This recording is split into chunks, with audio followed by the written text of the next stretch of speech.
はい、いきなり飛びましたが、初日のお土産ですね。こんな控えました。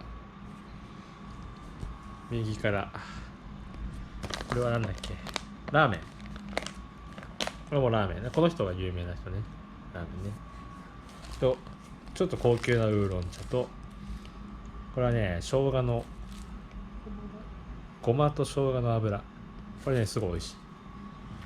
あとは、台湾ビール、紹興酒。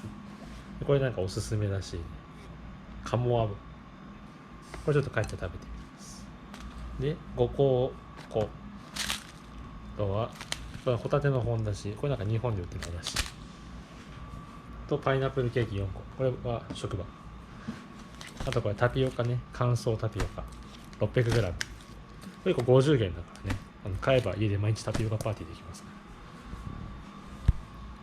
で、カゴバッグ。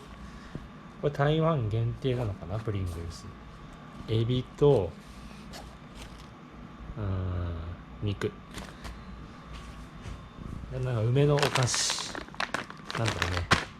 あとは、日本語喋れるおじさんがおすすめしてきた、砂糖を一切使ってない、乾とドライマンゴー。美味しかった。あとは、人気ナンバーワンらしいオクラ。これはなんか塩気が効いててね、すごく美味しい。って感じかな。